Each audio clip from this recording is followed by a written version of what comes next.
talk about what you call the problem with not real spiritual change in the market, in the culture, and what you see as real spiritual change. So I believe that people are doing themselves a disservice by accumulating a potpourri of different disciplines, reading spiritual books, and really accumulating what they consider spiritual information from different wellness writers and religions and so on. Because constant accumulation of understanding doesn't mean that you're assimilating the information. More importantly, you're not changing anything. So the change happens as a result of curbing the impulse to blame, curbing the impulse to exaggerate, curbing the impulse for future talk. That's taking radical responsibility in the now. In the moment. So if you curb the impulse to value what's going to be, meaning I'm not where I'm supposed to be, I ought to be somewhere else. Well, you are exactly where you're supposed to be all the time. So if you curb the impulse, that's spiritual growth. And if you accept where you're supposed to be, then whatever is intended for you can find you because you're now present. Whatever is intended for you doesn't necessarily mean finance or an expansion of your portfolio. What's intended for you is energy from the Creator, which then makes you an effective co-creator of reality. So then, if you're constantly in denial about where you are, I should have a bigger house. No, you are where you are. And if I make this house work for me, and it's great while I'm in it, well then I'm present long enough to receive energy from the Creator. I become one with the creative flow, and then I become effective in creating what it is that I desire. Because I'm completely immersed in the process and allow myself to receive, then I become responsible for my outcome. More importantly, I contribute to the outcome because I'm allowing myself to enjoy the process. I'm completely present. And then I leave the outcome up to God because in the process I'm receiving, and the outcome has unlimited possibilities. If I don't take on the understanding that I'm the creator of my outcomes. No, I'm a co-creator. That's the radical faith. First is radical responsibility. This is my life. This is what it is. It's not supposed to be another way. Right. Because this is what God gave me. Right. That's the radical faith. I'm exactly where I'm supposed to be. If I'm accepting of what I'm supposed to be, that doesn't mean I don't have desire. It doesn't mean I don't have ambition. It doesn't mean I'm complacent and indifferent and I'm just allowing life to unfold. I'm allowing the creative force to merge through devotion with my soul, and then as a result of calming my nervous system then becomes completely immersed and enveloped in energy of the soul. And then I become calm. If I'm calm and the rhythm of my heart is aligned to the creative force and its pulsation, then what happens is I become a co-creator, an effective co-creator of what I truly want. So all these manifestation tricks, they're for nothing. They don't do anything. Because what happens to these people is they deplete themselves. They become the creator of their own reality. They are controlling the creation rather than being in a state of mind to receive God's flow. Absolutely. You have to be present to receive God's flow. And in your speak, you have to include God in your process. So if you're just calling yourself a manifester, then you're insinuating that you're the one creating your reality. You're the source of the light, but you're not. We're not an unlimited source of energy. We're just bodies.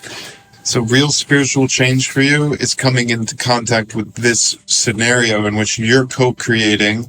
You need to be sort of settled and yet intentional and driving forward, but not with a controlling mindset.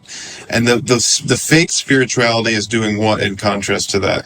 They're filling up their life with activities. A dear friend of mine once said, you have to stop managing God.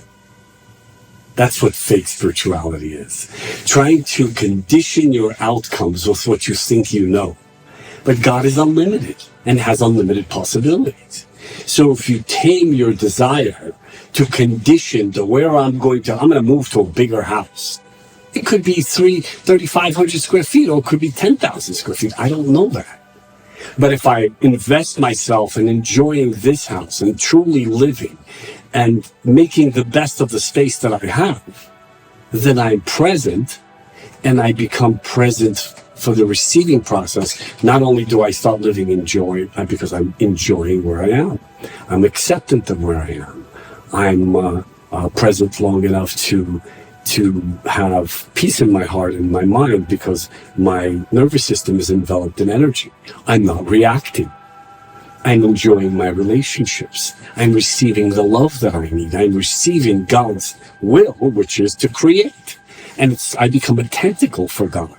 I become a tentacle or a vehicle for God's creative process, and I leave it to be unlimited. So one thing that comes up to mind when you're talking about this state of mind, or this enjoying the process or being fully involved in the process of the present, it's like this radical now. How does that relate to these patterns people have, whether it's anxiety, depression, or attachment styles that are unsatisfactory relationships? The big one I hear a lot is, I can't deal with this person, they're too much. They're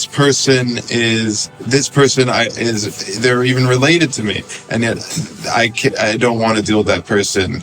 Well, you don't want to deal with yourself. The issue is you don't want to deal with yourself. So how does that relate to spiritual growth? Spiritual growth is, instead of discarding and throwing people away, it's easy to throw someone away.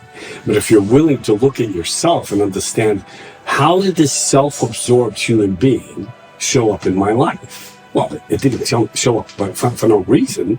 I'm self-absorbed. I lead with constant excuses for why I can't be on time. I live in the ethers. I'm special. I'm creative. And so therefore that excuses my behavior, and I don't have control over my life, and therefore I'm self-absorbed. That's how I encountered someone who you would call a narcissist, who's self-absorbed. So you don't have to point your finger at them. You could just look at yourself and change that behavior and readjust. Take 21 days and don't be late. Take 21 days and stop making excuses. Take 21 days and stop walking into places and say, oh, I'm sorry, I was this. You shouldn't have to be sorry for your behavior. Be precise. Be on time. Be concrete. Be reliable. Those are real things. And so they change. What happens is you allow energy to seep into those places in your soul that are now depleted based on your own choices.